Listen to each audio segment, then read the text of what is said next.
So, welcome to our brand new segment. It's going to be called the Screen Addicts podcast. And here we're going to discuss some of our favorite sports movies. And this week is, I think it's a special one for every baseball fan. We're going to discuss Field of Dreams, which is a 1989, I believe it's 1989 movie starring Kevin Costner, James Earl Jones, and Amy Madigan. There you go.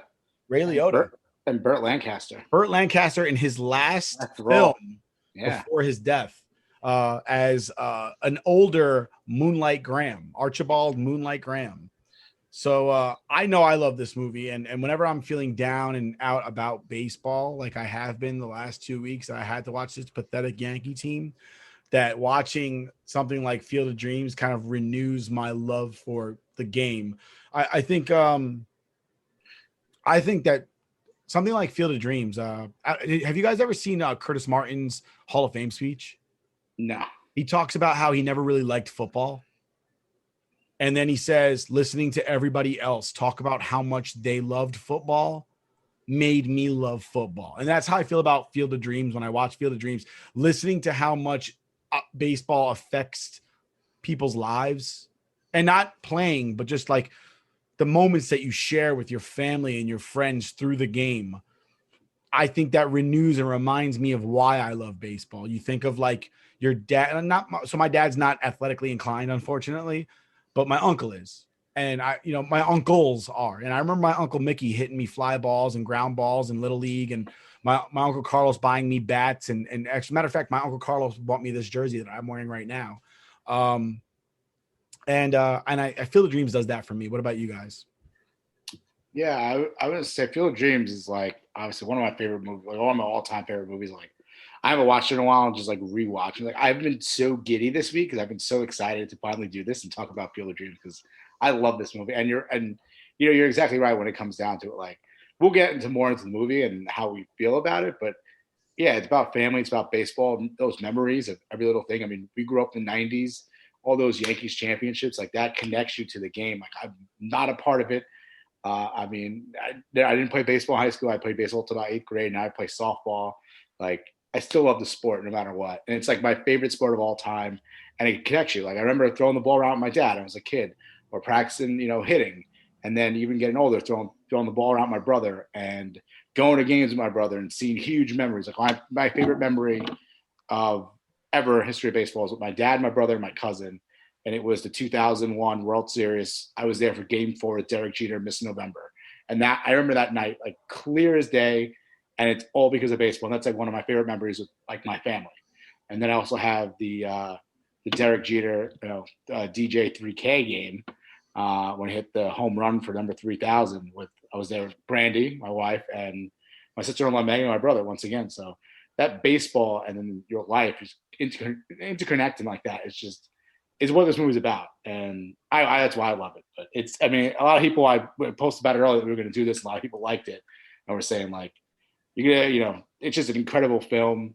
Makes you cry at the end, but we'll get to that. We'll get to it. But TJ, you as well. I like the movie a lot, but I feel like somebody needs to be a contrarian, so I'll play the contrarian on this podcast. You don't have to, man. Everyone loves. No, I'll play it because you know what? Honestly, it's not my favorite baseball movie. It's not even my favorite Kevin Costner baseball movie. I mean, Bull Durham is. It's not my favorite. It's not my favorite baseball movie, but as not playing, like I'm just the other movie I like because it reminds me of playing. This movie I like because of what it reminds me about, how I feel when I watch. Oh, I understand. I get it, but I'm gonna play the devil's advocate a little bit because I feel that it's pretty easy to play the devil's advocate for this particular movie. Okay. So. All right. Well, let's jump into it. So, Oscar-nominated film, was nominated for 3 Oscars. Debuted on May 5th, 1989, directed by Phil Alden Robinson, based on the novel Shoeless Joe by W.P. Kinsella, which was published back in 1982, which the inspiration for it was actually an original short story about Shoeless Joe called Shoeless Joe Goes to Iowa. It was a 20-page story. Someone told him, make it longer, make it a novel. He wrote the novel, Shoeless Joe, which took him about 9 months to write. And I said before, Kevin Costner, Amy Madigan, they play Ray Kinsella, and then his wife, Amy Madigan. James Earl Jones plays the recluse author that eventually gets pulled into it, which we'll talk about that. But Terrence Mann, yes, and that incredible monologue, which we'll get to. But start of the movie. So I realized the first thing off the bat, which hit me, was that Ray says he's 36 years old. The movie takes place in 1988, and he says that he was a Dodgers fan only because his father was a Yankees fan. The Dodgers left Brooklyn in 1957. Ray Kinsella is 36. He was born in 1952. So he was only a 5-year-old when the Dodgers left. So there's some continuity error because then he also says that he majored in the 60s in college, but he wouldn't have been 18 until 1970. So there is some continuity error there. I could be wrong. I thought he said he was 38. You know, he's 36.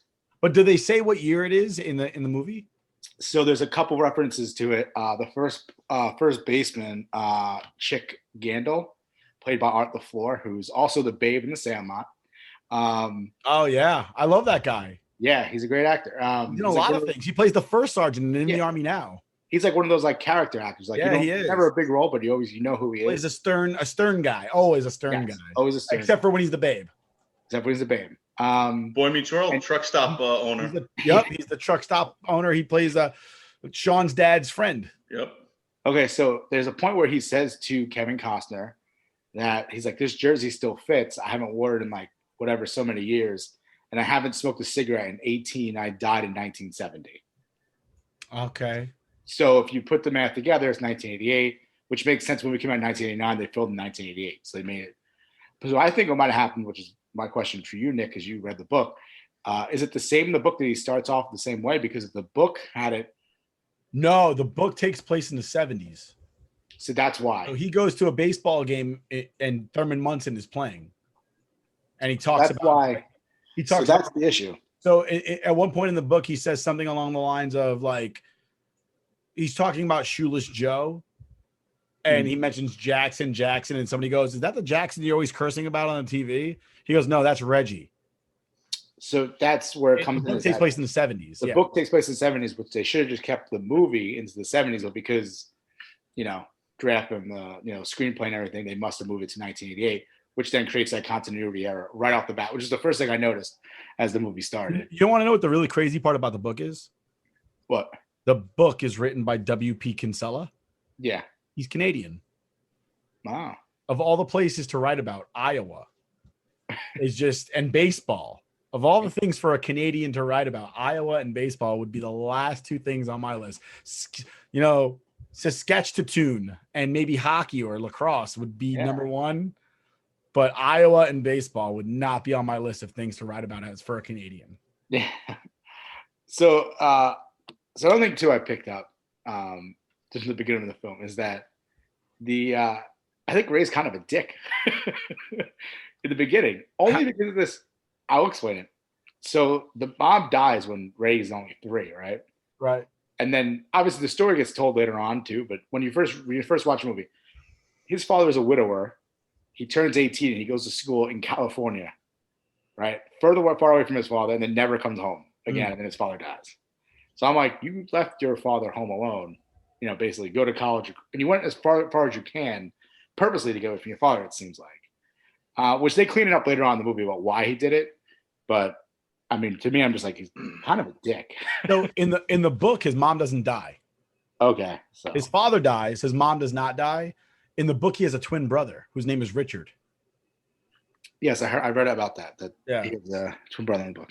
Yeah. So and Mark in the movie is a conglomeration of Richard and Mark, the character in the book. So like some of the arguments he has with Mark and some of the character are actually arguments that he has with Richard in the book. Mm-hmm. Yeah. So I guess moving on from there, what do you guys have? Any notes from the beginning of the movie or how it first starts? Or I still can't figure out how he got to Terrence Mann. I watched it and I'm sitting there going, first of all, they don't have a child old enough to go to high school. Why are they at the PTA meeting for the high school? Yeah, that doesn't make sense. That's just weird. All right. Like just a random couple showing up to the PTA meeting at the high school. Like you don't have a kid that goes to that high school. Why are you there? Yeah.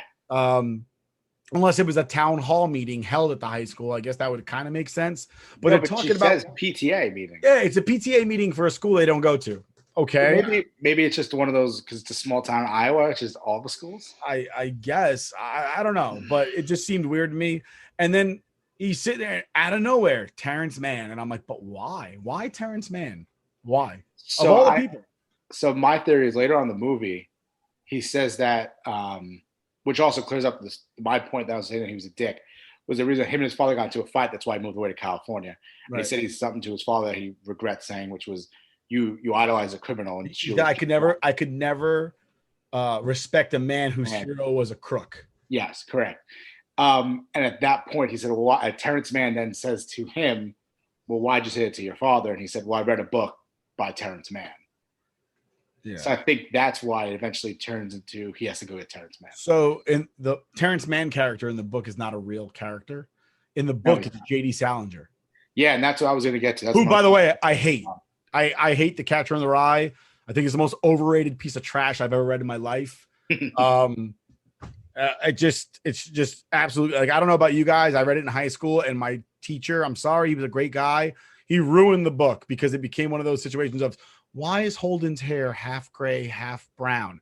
It's because he's struggling between adulthood and childhood. And I'm like, or he's just prematurely going fucking gray. Why does everything have to have meaning? Can't it just be that he got in a blue car because the car is blue, not because it's taking him to Sorrow Town? Like, what the fuck are we doing here? Yeah. If we talked to J.D. Salinger right now and asked him why Holden's hair was half gray, half brown, he'd be like, because my hair was half gray, half brown. And I was just kind of looking in the mirror like, that's interesting.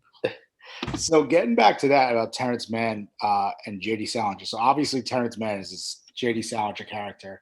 He's a recluse. He doesn't do interviews. And that's exactly how J.D. Salinger was after. He's from New England. What's that? He's from New England. From New England. And then not even that, Catcher in the Rye was actually very controversial when it came out with all the curse words and everything. And burning books. And that's the same way they have with Terrence Mann.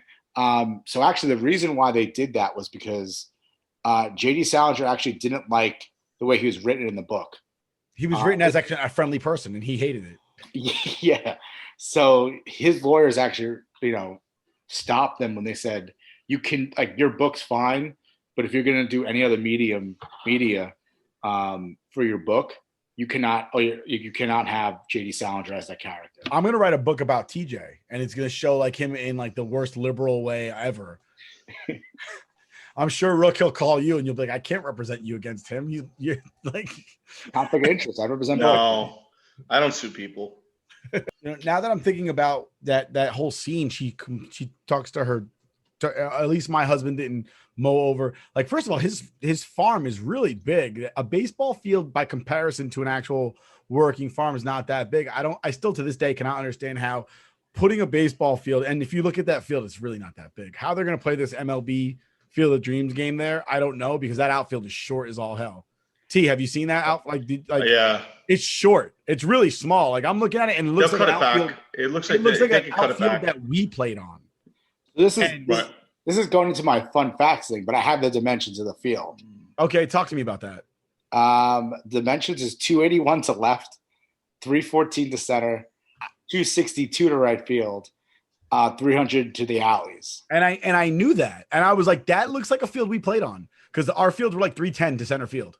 Yeah. So the actual MLB games being not played on the actual field, they built a stadium, like a field and stuff, like a mile down the road. No, I don't want to watch. I thought they were going to play with the corn in the back and everything. So they're basically playing at a stadium in Iowa. Correct. Then it's not the Field of Dreams game. It's just a game in Iowa. It's taking place like a mile down the road from the field. It's not the same thing. It's not the same thing. I thought they were going to have some like grand. I thought it was going to be like Miracle. Not Miracle. I'm sorry. What's the one in Alaska that you don't like, T? Mystery Alaska. That's a good movie too. I don't know why you don't like it, but anyway, I heard it like that where they're playing pond hockey and shit. When Russell Crowe is the captain of a team and he's skating around and shit, it's like, yeah, dude, that guy. That's the first time he's ever been on ice. His big Australian ass. Just trying to act like he can skate. No chance. I don't think he's Australian. Is he Australian? I think he's Australian. Russell Crowe? I think he's English. No, he's Australian. Yeah? Yeah, I'm pretty positive he's Australian. I thought he was fucking. He's from New Zealand. New Zealand. That was close. We're all wrong. Shit. Listen, he was a Kiwi. I didn't start liking Russell Crowe until he fucking threw that phone at the fucking assistant. That was one of the best stories I've ever fucking read. He had it coming. He blasted him with a fucking phone. It wasn't even like a regular. It was a corded old school phone, and you know that shit hurt. It was the same phone. It was the same phone Jamie Lee Curtis hit Arnold Schwarzenegger with in True Lies. Exactly, and you know it made that like half a ring sound, like as it rang off the guy's head. You had to leave the room all embarrassed. I hope Russell Crowe stood up and went fucking strike. What? At least, what's it called? Tom Hanks. Ha! Got him. We got to do that movie too. Definitely. Can't be contrarian for that movie. There's plenty of movies, and the funny thing is, there's plenty of actors in this movie that are also in other sports movies. Obviously, Kevin Costner's in. Kevin Costner should only be allowed to make sports movies. James Earl Jones is in Sandlot. Yep. The brother-in-law Mark is in Little Big League. Yes, he is. He plays the first baseman. And then all the four. By the way, I just want to point out that the jersey. So the actor that plays Mark, damn, I had his name 2 seconds ago, but he's in Little Big League, right? And his jersey. Oh, Timothy Busfield. He plays Mark, and he also plays Lou Collins in Little Big League.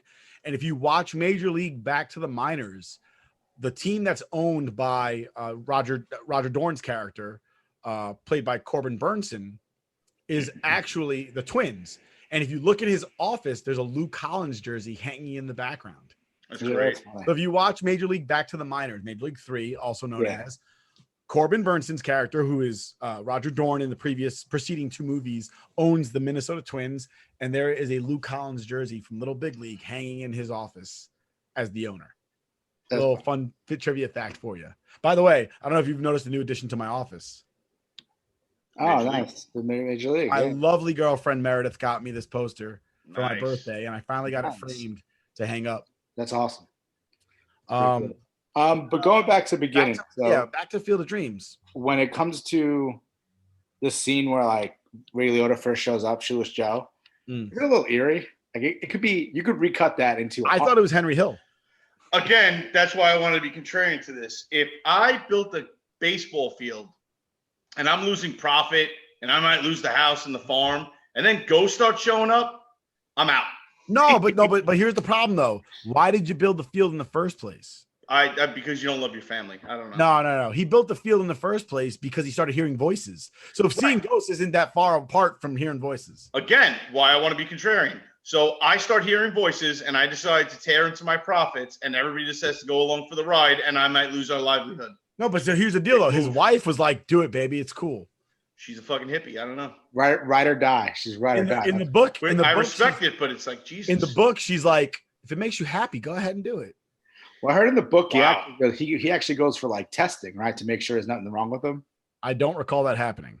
Oh no, you know what it was? I read that it was a deleted scene. They had a deleted scene where he. So in the book, the field gets built over the course of like 4 years in the book. Oh, the movie, it seems like it's like a couple. It's instantaneous. No, in the book, he starts with left field because he wants to see Shoeless Joe. So in his head, he already knows who he wants to see. And also in the book, it doesn't seem like I'm trying to think of how to express it. In the movie, the ghosts are very real and tangible. Mm-hmm. In the book, it seems as if he's almost watching a mirage. Okay. In the book, he builds a wall. Like they don't disappear into the cornfield. I saw that. Yeah. In the book, there's a wall and he has a door. They leave through the door in the back of the field, like where the bullpen would be. Okay. But in the book, also like he starts with left field and he can still see Shoeless Joe playing left field, even though he hasn't built the other positions yet. So there's still corn everywhere else. There's no infield, there's no home plate, but he still sees a stadium. It's almost like it's a mirage in the book. In the book, it kind of makes a little bit more sense. Where like, I guess like if you put a statue up and in your head you like you saw that guy who is a statue now, and you're looking at the statue and kind of like remembering what it was like to watch him. You know, like when you go down to Baltimore and they have the statues of, or Detroit, they have the statues of the players in their fielding or playing positions. Right. And you look at it and you're like, yeah, he did slide into second like that. And you see it and you're like, wow. In the book, that's kind of how it seems, although he's interacting with the ghosts as well. Mhm. And the other thing that he points out is that until he builds the other positions, he cannot see the players' faces at the other positions. Okay. So he can see Shoeless Joe because he built left field, but when Shoeless Joe goes to bat, he can't see who's pitching to him. All he sees is a pitcher, but with no face. It's like a silhouette, like a shadow throwing to Shoeless Joe. Oh, okay. So the book's a little bit different in that sense because Yeah. it takes place over the course of like 3 or 4 years. And the last place that he builds is home plate, and he's wondering where the catcher is. And as we all know, the catcher ends up being his father. Yeah. Oh, I got you. That's pretty cool. That's much different, obviously, than the book, but Yeah, the book is very instantaneous. yeah. And I don't think they put up lights in the book either. Oh no. And then so another scene I liked was the one it was like the father-daughter relationship of Ray and Karen. And they're watching the game together. And they're like, what was that one scene? I think they start, he calls him like an asshole or something like that. And he's like, the kid's there. The kid's there. And she's like, it's okay. They're like, yeah, like Karen. They're like cheering for her. Like, that's a funny part. That's like a good scene with the, which I appreciate, obviously, with having a daughter myself. Actually, my favorite scene of the whole thing is Ray Liotta as Shoeless Joe Jackson when he goes, even Ty Cobb wanted to play, but we couldn't stand a son of a bitch in real life, so we told him to stick it. Yeah. I love that because if I'm a baseball player, that's what I would say to my rival. Listen, the movie is good. The main thing that the movie's great for is the romanticism of the game. So the romanticism of the game is the main draw for me. Oh, yeah. And it's, romanticizing a player that we've only heard nothing but ill speak of, Shoeless Joe, and he's a fucking cheat, and he threw his whole life away, and why would you do that? And we only know that he's banned from the game. You know what I mean? We never got to see him play. We know nothing of him other than the notoriety and the infamy surrounding Shoeless Joe. So it did a great job of romanticizing the game, and from his perspective, and just Ray Liotta is a great actor. And it conveys that message pretty good of, what do you say? Shoot, I play the game for food money. I played for free. I love the crowd. I love how they react to the ball going deep. And it's true, and it's what we all love about baseball. I feel like more pros should listen to that today. Oh, yeah, absolutely. I don't think they appreciate it as much. Listen, pros forget that they're playing a game that was meant for kids, that we fell in love with as kids, and you know what I mean? It's as a baseball player, T, do you how much do you miss it? I miss it every day, and it's not that. Yeah, I could play, but at this point, life is in the way, and I have more responsibilities, and I can't really go play. I would love to go play, but now I'd rather watch my son play t-ball. I think the hardest thing for me was I can't play at a level commensurate with how I always played. See, but that doesn't bother me. It just to be able to play and be with a group of guys. Where else can you be with a group of guys like that you're doing it as a team? You win as a team, you lose as a team. It's a group emotion. It's the highs are high, man. When you get a game-winning hit, or you pull out of a slump and you pull a win out of your ass or anything, there's nothing like playing the game of baseball and getting that win, especially an unexpected win, or working as a team, or getting that hard sought for. Listen, a miraculous hit, a diving catch to save the game, and there is nothing in life that can even come close to emulating that. And it's one of those things where we learn to play as kids. We learn to play. We got taken to the games by our fathers.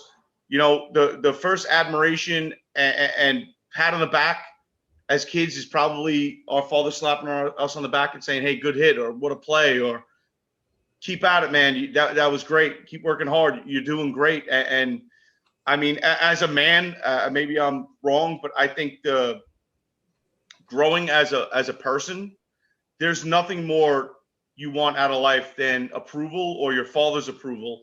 And I think that's the first time we get to experience it as kids and going into adulthood and playing sports through high school and just getting that approval and that, hey, you're doing a great job and I'm proud of you. Whether you're doing good or not, you can go 0 for 4. My father would still be like, hey, you got it, kid. Don't worry about it. I'm proud of you. Good hacks. Good hacks. Yeah. He gives you the Aaron Boone. Yeah, pretty much. Right? But that's the point of the movie, though. The point of the movie is that's what he wanted with his dad. Right. But it was twofold, where he was in his rebellious stage and he wouldn't give it to his dad, and his father wouldn't give it to him. Right. And that is the struggle. What I like talking about powerful parts of the movie is the speech that James Earl Jones gives about baseball. Yeah.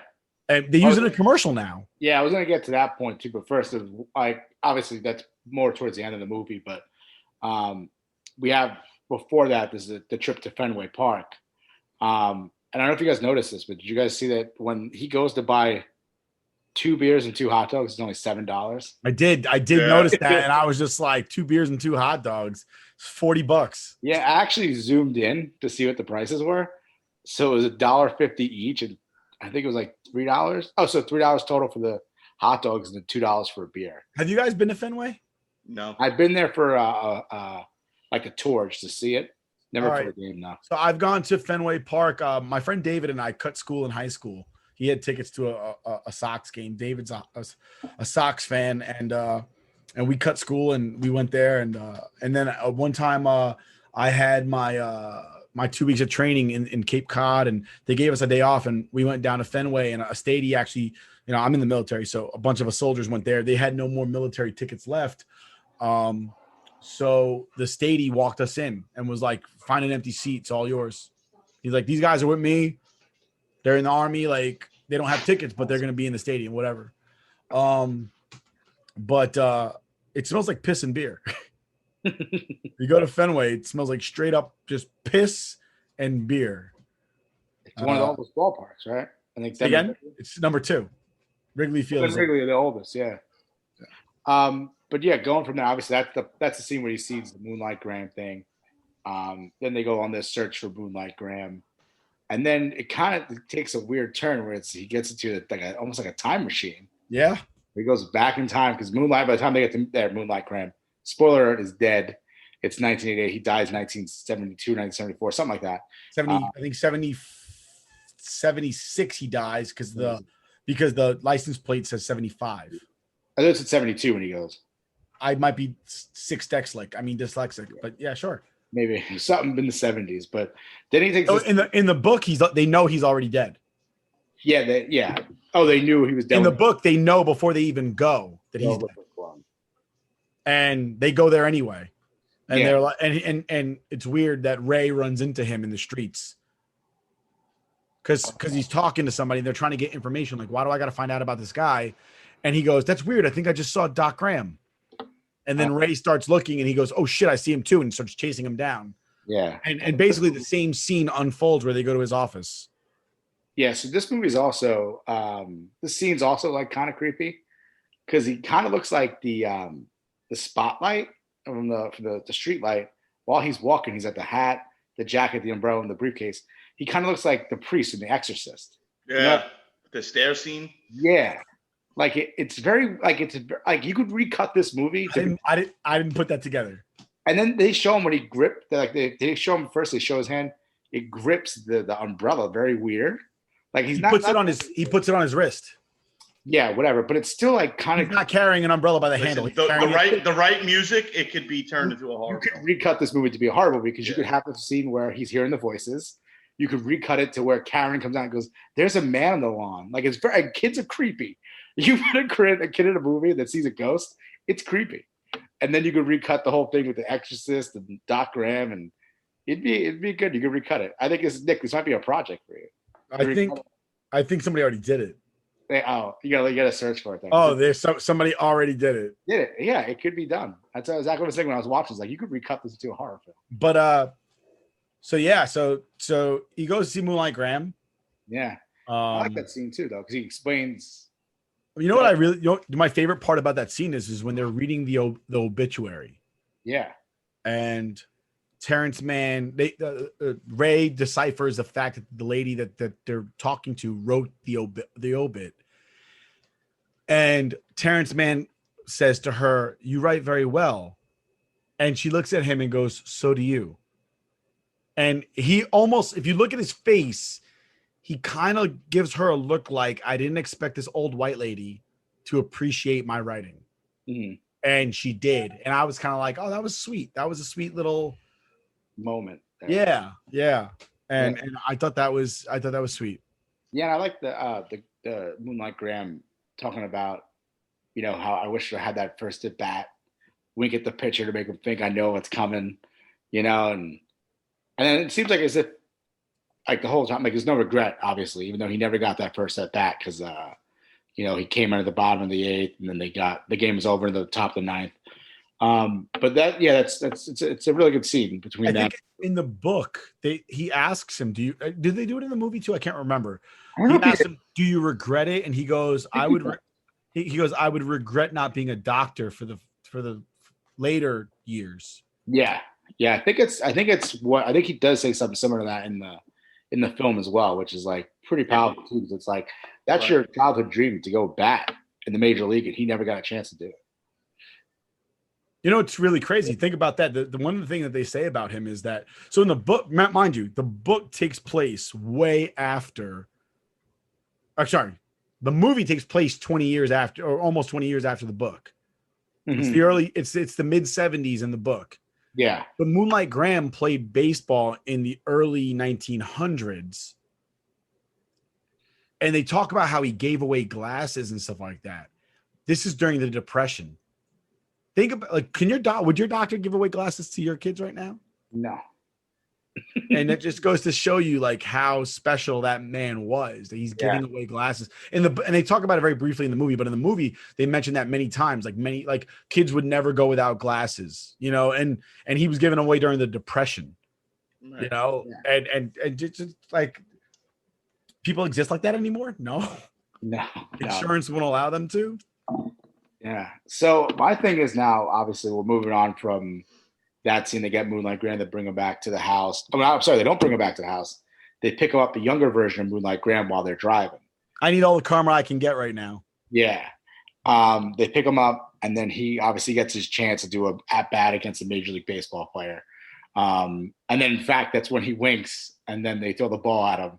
Why'd you throw at him? Yeah. Why'd you throw at the kid? He winked at me. Yeah. And he's that's the shit you would have done. Yeah, he's like, hey, kid, don't do that again. Hey, kid, don't wink at him. Don't wink at him. And then, obviously, there's a scene where they're fighting over Mark and Ray. They're fighting over the fact that the house is going to go under. They're going to foreclose on it. And then they knock Karen off, and she starts choking on the hot dog. And then Moonlight Graham comes and saves her because he's obviously a doctor. And then that's one of the part of the field is that if once you walk up the field, you can't go back. So my thing was, is Moonlight Graham only found because he's a doctor? Like, is the voice getting Kevin Costner to go do it to bring Moonlight Graham there so that they could save Karen in the future? This is like one of those like time machine things, but you know what I'm trying to say? I think that depends. Who's the voice? So you don't know who the voice is. I'm sorry. The voice is Ray Liotta. Yeah, it's Shoeless Joe.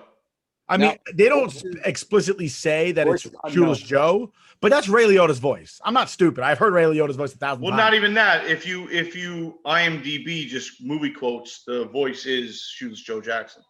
I'll buy that. It says, so in the book, credits say himself, played by himself, and it's actually still a mystery about who actually. So yeah, it's Ray Liotta. I don't give a fuck who. It's Ray Liotta. If we asked Ray Liotta right now, did you do those narrations for the voice in fucking Field of Dreams? He'd be like, yeah, that was me. You didn't notice? You know who else Ray Liotta And why plays? The fuck are you in my hotel room? Who are you guys? You know who else Ray Liotta plays? Tommy Vercetti in Grand Theft Auto Vice City. I didn't need to look that shit up either. I know what the fuck Ray Liotta sounds like. All right, but greatest Grand Theft Auto ever. Thank you, 100%. It's a I'm not gonna get into that.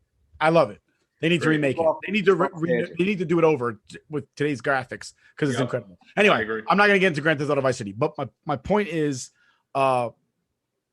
that I fucking lost it. No, my point is that in the book, it's not a voice. It sounds like basically Bob Shepard, the announcer at the stadium in the book. He doesn't hear a random voice. He hears the announcer going, now batting number 2, Derek Jeter, number 2. That's what he hears, but it's not Bob Shepard. He hears whatever announcer voice that he hears. Saying, if you build it, he will come. If you build it, he will come. And he's like, did you guys just hear an announcer? It's like a scary voice. Like, it was scary. It's not a whisper. He hears it as a whisper, but almost as if you had the radio too low. Not like a creepy guy going, I'm going to molest you while you sleep. Like, it doesn't sound like that. It sounds like an announcer, but like as a whisper on the radio. Yeah. So do you think my theory's right that the voice tells him to bring Moonlight Graham to save Karen in the future? No, I think it's just a sloppy coincidence. It's just a coincidence, right? Oh, I'm too at the time machine. Once they got, I think that's the destiny part of it, where though Moonlight Graham as a young man shows up to the stadium to play baseball, he was always destined to help people as a doctor. And at that moment, his inner spirit as a doctor throws away his childish dreams of his childhood dreams become, they bleed into his manhood dreams. And he's, when I was a child, I thought as a child, I spake as a child, I understood a child. But when I became a man, I threw away childish things. Hashtag serial killer, hashtag hackers. And at that point, he makes the man decision and go, you know what? Playing baseball is nice, but I'm a doctor and I'm supposed to be a doctor. Yeah. Right. Again, which it just goes back into you fall in love with a game as a kid, but you got to grow up and there's things more important than baseball. Yeah. But you still love it. Oh yeah. And you still wish every day that, It also bleeds into the conversation of, do you regret not getting that at bat? And he goes, no, I would have regretted not being a doctor.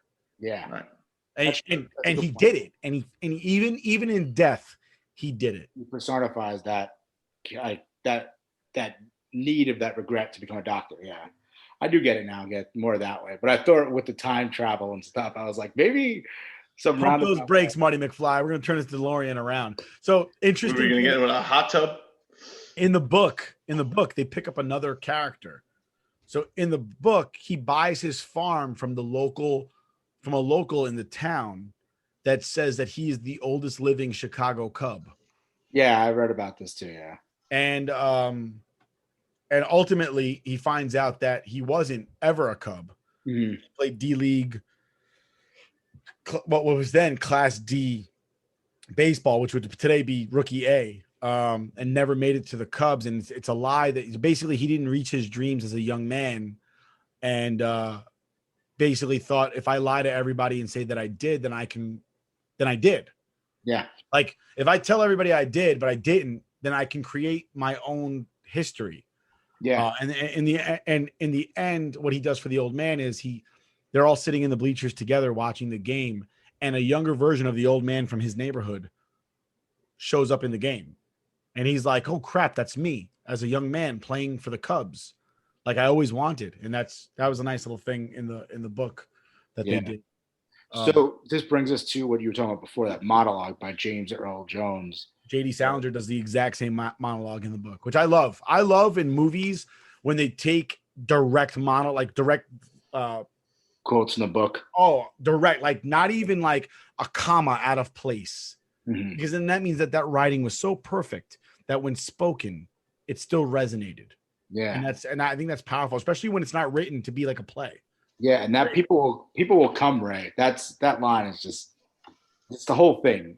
America's been torn down, built back up, Baseball. torn down again, and the one constant is baseball. And it's a commercial. I got chills just now when you said it. Yeah, I got chills too saying it. I felt but isn't that a commercial now? It's a commercial now. It's a commercial now. Yeah, they have to will for the Field of Dreams.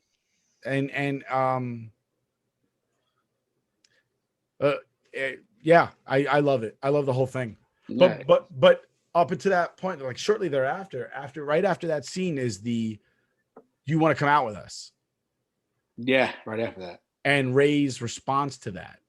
Oh, and what do you guys are fathers. What do you think about that? Where do they go? I don't. I guess it is it supposed to be happening? I don't know. I guess it's heaven. Here's my question: is it heaven though? I don't know, or is it At just the end of the movie? What does Ray say? I think it's just the unknown, and maybe all his dreams are in front of him if he wants to go for it and throw away whatever he has to chase a dream. But what does Ray say at the end of the movie?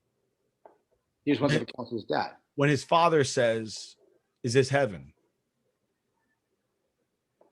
In the beginning of the movie, the first thing he says is, Shoeless Joe asks Ray, "Is this heaven?" He says, "No, it's Iowa." It's Iowa. At the end of the movie, his father says, "Is this heaven?" He goes, "No, it's Iowa." And then his father goes, "Oh, I could have sworn this was heaven." And Ray stops and looks at him and he goes, "Maybe it is." Because he's starting to realize what Terrence Mann told him, or what J.D. Salinger told him, of you can't go out with them because you have too much here. Right. And you guys are fathers, right? Imagine living in a world without your children.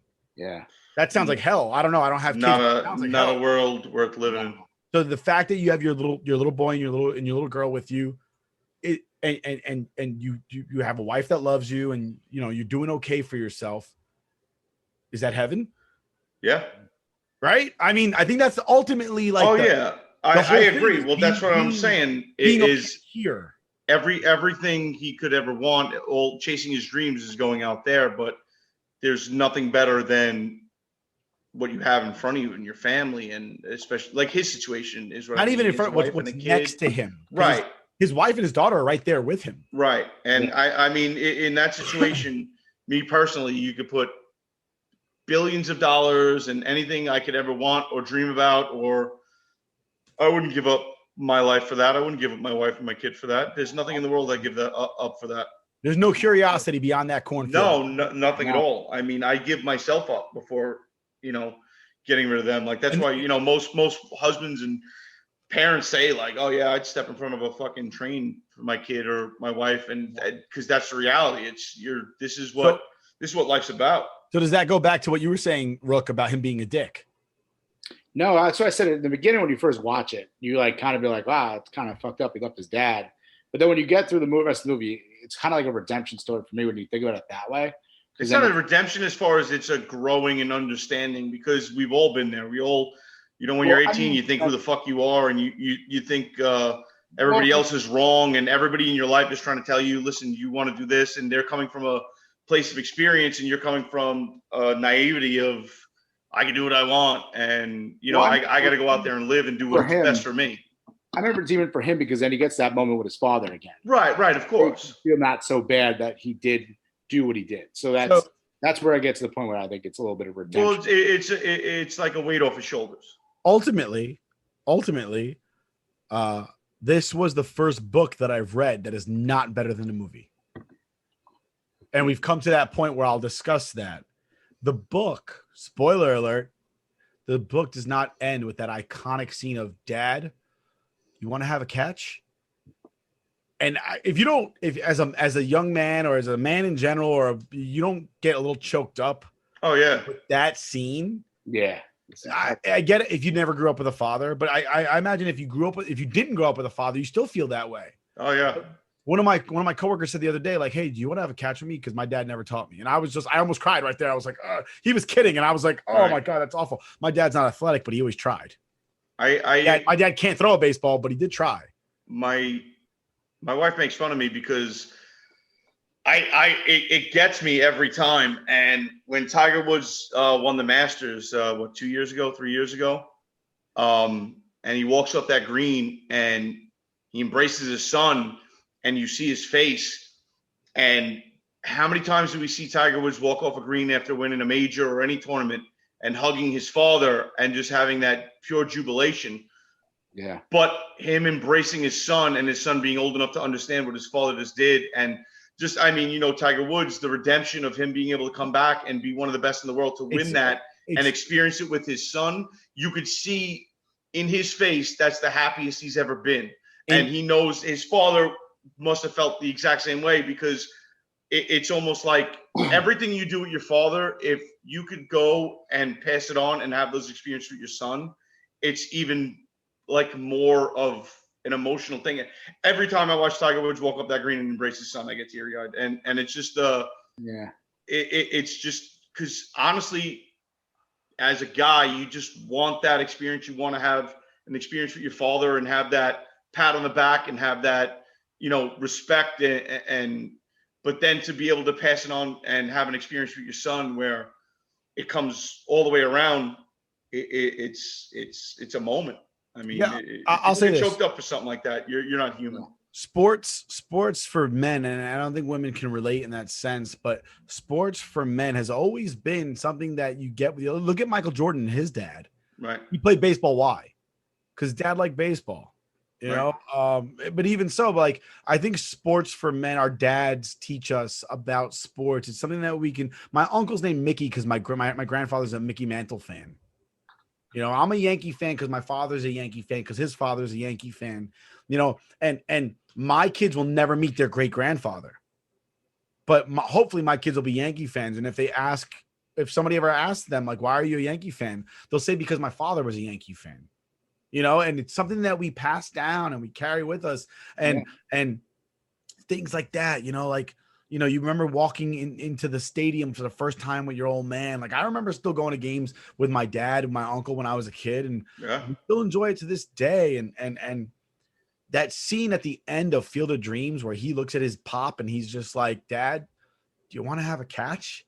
The thing that his father wanted to do all the time. And at one point he was like, fuck off, old man. I don't want to do this shit with you anymore. I hate this game, which wasn't true. Yeah. He was just being the young rebellious dick that we all get to at that point. And now it's to the point where he can't take it back. Now he can't mend that fence, but he's given that chance. And he looked at a young version of his dad that's vibrant, full of life, and has his whole life ahead of him before he showed up and ruined it as a young man. Like, I was just thinking about that the other day. What was I watching today? And I was like, man, that used to be me and my buddies, and then they had kids. Fuck. Yeah, but he's looking at his dad, but that doesn't happen in the book. In the book, that whole dad, do you want to have a catch? It does not happen. And the people lined up to come to the stadium. Do you know how he survives the end? The money that keeps his JD Salinger gives him the money because JD Salinger is rich. Oh, that's so JD Salinger essentially dies at the end of the book and leaves his money to Ray. Wow. Because his kids are already well to do. Yeah, and I think with that scene, I mean, you cannot have a dry eye when you watch that scene. No. And you're a man. So a little thing behind the fact is, I mean, I have these facts that I know about the movie, but originally when they wrote the scene, Robinson's also the screenwriter as well as the director. So he originally made it seem, that's why when he starts talking to John the first time, he says, oh, Karen, this is John. He doesn't say father. He doesn't say dad. So in the book, that's the same thing. In the book, he doesn't want to tell him too much about his future. Yeah. So during the test screening, they actually dubbed in the "Hey Dad" part. So he just said, "Do you want to have a catch?" And they were throwing a catch. So in the test audiences didn't like the fact that he didn't address him as a father. So there wasn't that connection they felt between Ray and his father at that point. Right. They actually just dubbed in the "Hey Dad, do you want to have a catch?" So that they felt that you could have that connection, which is what the connection is that we're making to that point of the movie, is that this is a father and son, and now he's finally doing what he said that all he wanted to do is do that since he told his father he never wanted to play catch with him again. And do you think John realized that was his son when he said, "Hey Dad"? Yeah, I mean, he had to at that point, right? No, I mean, but think about the vernacular back in the day. Well, I don't know. I mean, Babe Ruth used to call his manager Dad.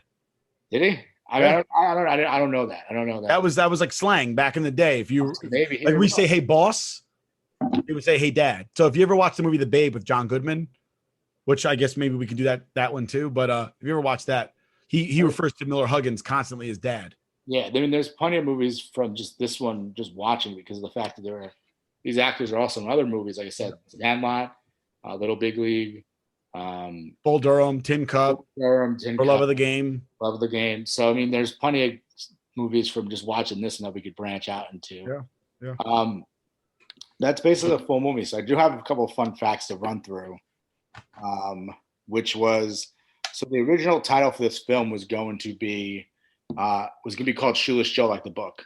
but the studio took it to test audiences, and they actually, the studio just didn't like. They didn't even take it to test audiences, and they said that they told Robinson, you can't use the name Shoeless Joe.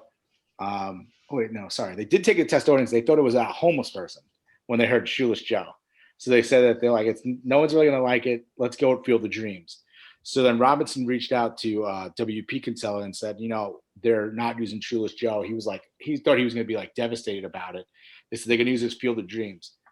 W.P. Kinsella actually told them that I originally was going to name the book The Dream Field, but the literature company, the publishing company, didn't like the Dream Field, and they wanted Shoeless Joe.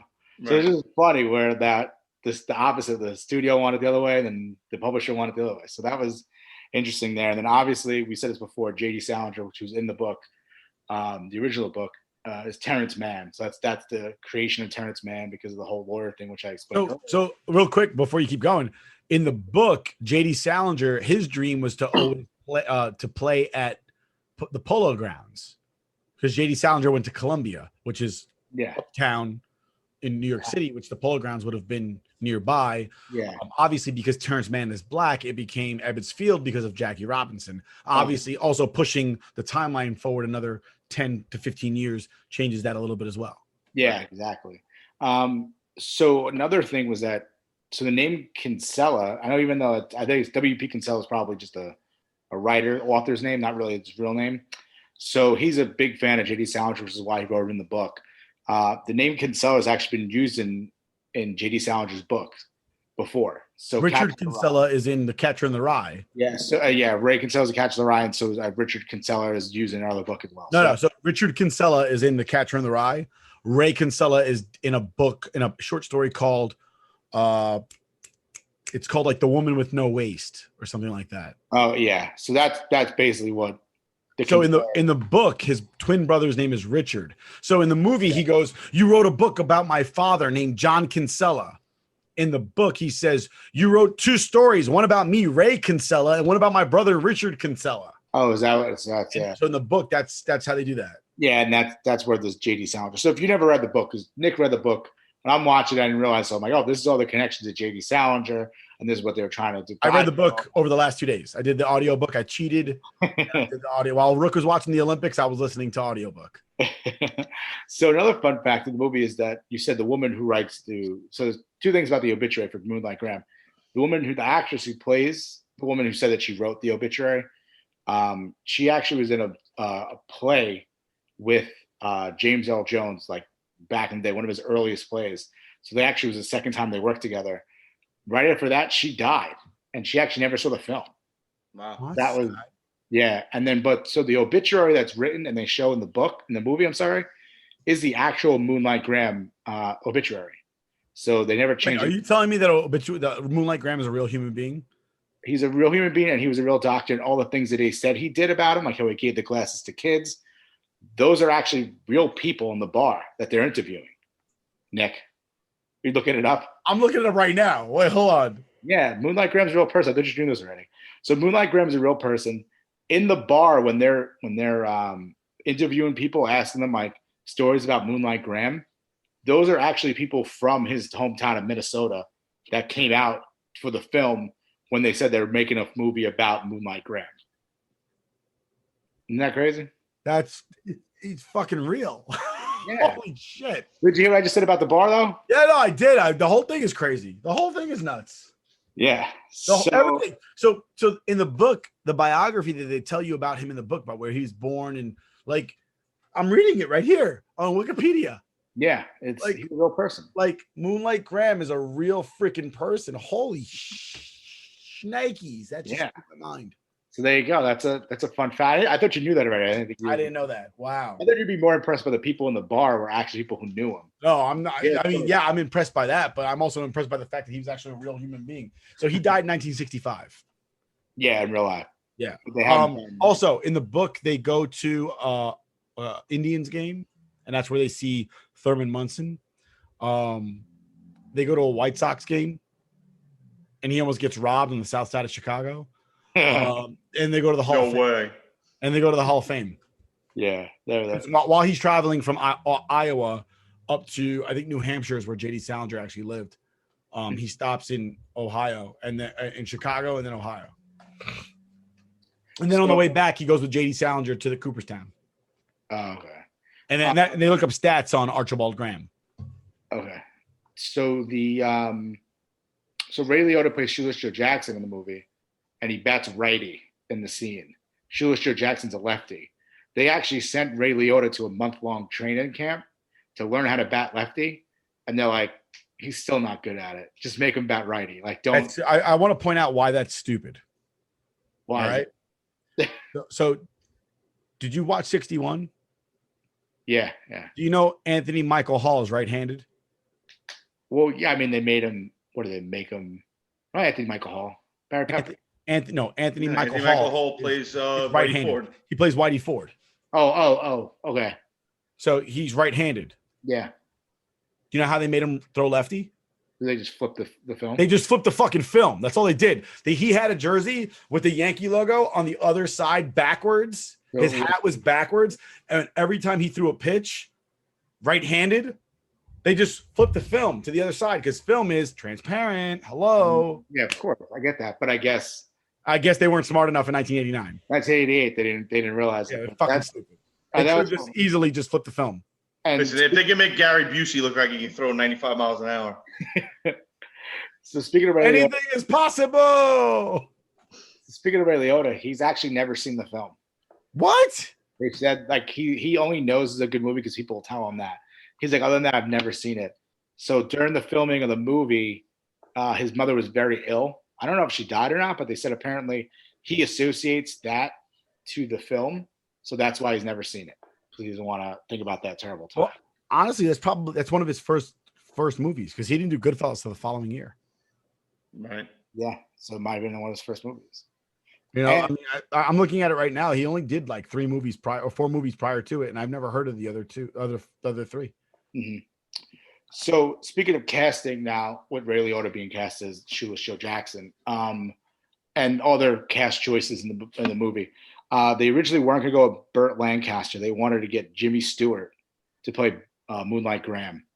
The reason why they didn't go with him was because Jimmy Stewart of It's a Wonderful Life fame. Yes, Jimmy Stewart of It's a Wonderful Life. They wanted to go with him, but he hadn't acted in over 10 years. So they were like, all right, let's go with someone else. They gave it to Burt Lancaster. He actually originally turned it down. And then a friend of his read the book and was like, you have to do this movie. So then he joined on. And the first choice for Ray Kinsella was Tom Hanks, not Kevin Costner. Different movie. Yeah, it's a much different movie. It's a different movie, I feel like. Yeah. I can't see Tom Hanks doing a sports movie. Has he ever? Oh, except for A League of Their Own. But yeah, but that role where I don't know. I just can't see Tom Hanks doing that role. No, I don't think I could see it either. I mean, it's cool. Like Tom Hanks is a great actor and everything, but I just don't see him as Kevin Costner. That's just to show you of how much of an impression Kevin Costner made in that role. Yeah. And then the last one was that Ray Liotta, they wanted to originally cast Shoeless Joe Jackson as like a 40-year-old who would be older than Ray Kinsella. But then they said they saw Ray Liotta's like gangster look. Now, obviously, this is before Goodfellas, but they said the rough thug look that Ray Liotta had was the reason why they wanted to go with him, because Shoeless Joe Jackson was portrayed as this crook ever since the scandal of the Black Sox. So that's why they went with Ray Liotta at that point. I'm trying to find a picture of Joe Jackson. If you look up Joe Jackson, like 8,000 other people show up besides Shoeless Joe Jackson. The musician, Luke Sharp. The Joe Jackson that used to beat up Michael Jackson. Yeah. So about the field, I know we already did the dimensions, but the field originally was built on 2 different farms owned by 2 different people. So the one family actually kept on. I don't know. He was not like Ray Liotta. Nah, not at all. Not at all. So the one field after the movie was over, I guess the right field and the infield was built on one property. Right field and left field center field and left field were built on another property. They actually were owned by 2 different people. So at first they actually built their corn back up. They didn't leave it as a field of dreams. The other family started doing like a souvenir shop and everything. And then the family saw they were making money on it. To the other family then to turn it into a field again. And then they had the line there basically that would say, if you're going to visit this Field of Dreams, or you're going to visit this Field of Dreams. And they would basically be rivals against each other about who you get to go see. Hatfields and McCoys over corn. Over the cornfield. And then eventually they consolidated everything, and now it's owned by a company where you can actually stay at the Field of Dreams house and use the field. It's $2,200 a night. Yeah, pass. That's a hard pass for me. That's not bad if you got a little pickup game going. You got like 18 guys? T, did you ever feel like you were at the Field of Dreams when you were playing Father Macris? No. And the weeds were behind you? I mean, I played the outfield. No. I always felt like if I walked out that way, I wouldn't come back. No, that was Mariners Harbor. Because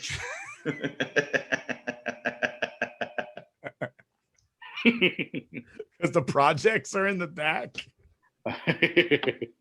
You almost died how many times by that dog? Oh shit! I forgot about that dog. Fuck that dog, man.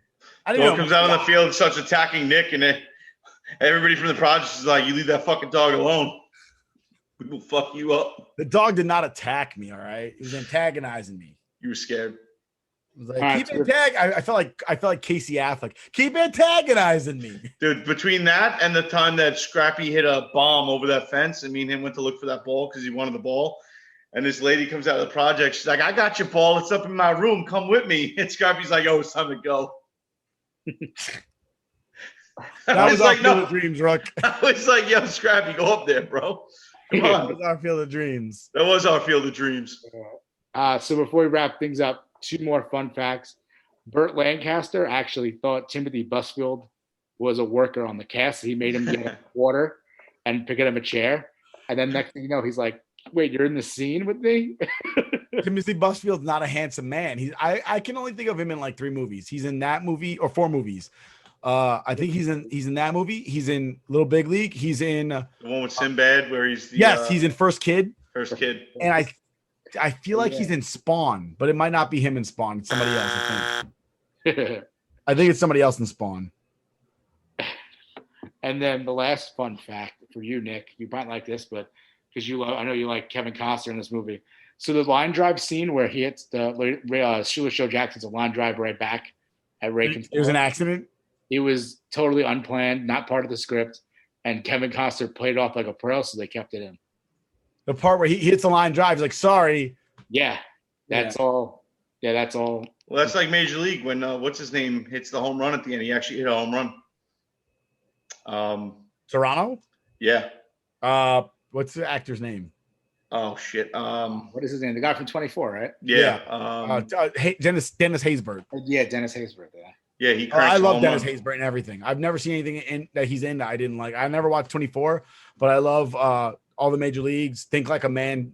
I love. He's in Think Like a Man too. Excuse me. He's got a great voice. He's got one of those iconic. Say again. Mr. Baseball. Mr. Baseball. He plays Hammer. Yes. Great movie. Yeah, he's in that one. Awesome. Some people just make the same movies over and over and over again. We wash first, then we bathe. and I didn't realize that was Pedro Serrano. Yeah. In my whole life, until I was an adult, I thought Pedro Serrano was actually Cuban. I would say that movie, I'm going to say that movie's 4.5 stars. And the only reason it doesn't get 5 stars is because I still can't figure out how he got to Terrence Mann. It just still doesn't make sense. How did he put the pieces together? Yeah, it just didn't make sense. In the movie, in the book, he has a dream about Terrence Mann or J.D. Salinger, rather. And in the book, they allude to that. Okay, but only after he says it's Terrence Mann. And then the next day, his wife is like, "I had a dream about you," after he already said it. Oh wait, that does happen though. Yeah, but it's after he already said it. Oh, I get. Okay, I know what you mean. Yeah. Like if she would have said, "Last night I had a dream about you and Terrence Mann at the Fenway Park at the Red Sox game," and he'd be like, "That's who I have to save." Like that would make sense, but that's not what happened. He's sitting there at a PTA meeting at a high school that he has no affiliation with whatsoever, and he's like, "It's Terrence Mann." Like has an epiphany, like middle of the day, And then the next day, his wife's like, he's like, I got to go see Terrence Mann now. And she's like, yeah, I had that dream of you in Boston. Exactly. Like, so I'm gonna go 5 stars. This is like one of my all-time favorite movies. So, and that last scene, you can't top it. oh, The sunset already, the beautiful Iowa sky.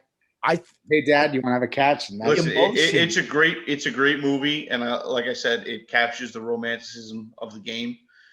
But if we're going on to some movie rating, I'd have to go 4 stars, just because it's not my favorite baseball movie. There's a couple movies I like better, and it's not to say it's not a great movie. It's a great movie. Oh no, listen, 4 stars is a good rating. Yeah, it's still good. It's still good. 3, Kevin Costner, try a little harder. It's not a Ready to Rumble 2. Oh God. But you know what? The scene at the end, I think that was the best acting in the whole movie. When his voice cracks as he says, "Hey, Dad, you want to have a catch?" You can hear he's about to cry. Yeah. Because he doesn't know what his dad's gonna say. And that was filmed within 15 minutes. They had one shot to get it because the sunset. You know what? To get your mind in that, like, I would love to ask Kevin Costner, like, so what was going through your mind? Yeah. Like, did you put yourself in a place to do that? Because Kevin Costner played baseball, and maybe he had that. Because in the book, that the animosity that he has with his father does not take place in the book at all. He just like in the book, he doesn't go to California. He's not a hippie in the book. Yeah. In the book, he just goes to school at Iowa. He's a Hawkeye, and he meets his wife because he's renting an apartment from her parents, and they fall in love and they get married. And he's like, in the book, he's only like 26, 27. That's what they mess it up. At least when it starts, and then it's 3 years later, and he's 30. Yes, that's what it all gets messed up. The continuity of yeah. But you're right. That scene at the end. Hey, Dad, you want to have a catch? Well, from all of us here at actually, we're not the Scoreboard Addicts. We are the Screen Addicts. The Screen Addicts tonight. The Screen Addicts podcast. We appreciate you guys being with us. I hope you enjoyed our review of Field of Dreams, starring Kevin Costner and Amy Madigan and James Earl Jones, Timothy Busfield, and Burt Lancaster. Thank you very much from Nick, TJ, and Anthony. I'd like to say, if you guys have any requests on any further sports movies, let us know. Hit us up in our DMs or mention us on Twitter or Instagram. And please like and subscribe. Thank you very much, and good night. Stay rock.